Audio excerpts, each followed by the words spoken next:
ka na. Tara na, tara na, tara na, tara na. Dito ka sa akin, sabayan mo kong bumiyahe. Ikaw sa manubela, susundin kang parang reyna. Basta pangako mo, ililiko sa masaya. Kung saan ka liligaya, dun ko gusto mapunta. Dito ka sa akin, sabayan mo kong bumiyahe. Ikaw sa manubela, susundin kang parang reyna. Basta pangako mo, ililiko sa masaya. Kung saan ka liligaya, dun ko gusto mapunta. Pwede bang mayaya ka? Kahit araw-araw na nakikita ka, ikaw yung tipo na laging hinahanap. Isa ka sa pangarap na gusto ko makamit ka lagi, mapasa ng punta. Desisyon mo lagi sa akin yung mahalaga. Ika'y Sa inyo eh. Nakita ko kung gaano kayo kaporsigido na itaguyod ang negosyo nyo. Salamat. Salamat din sa inyo. Yung pangalawa namang sasabihin ko, sasara ko na yung tindahan ko. Ha? Bakit? Isa sa dahilan na kanina ko lang naisip. Ayoko nang makagulo pa sa relasyon ni Glenda. Mabuti yung hindi na niya ako nakikita para umayos na siya ng boyfriend. Ay, kung sa bagay.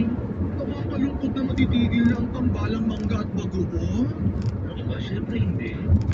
Yung nagsarang convenience store sa tapat niya, binili ko na. Doon ko ililipat ang tindahan. Iaalo ko din sana na doon na lang kayo pumwesto para magkasama-sama na doon ang mga mangga at bagoong. Ay! Tapak yan, papi! Gawa ko dyan! Yung kung ang BFF mo. Wala namang problema. Kaya lang, magkano magiging upa namin? Wala kayong mabayarang upa. Gagawin natin legal ang partnership natin.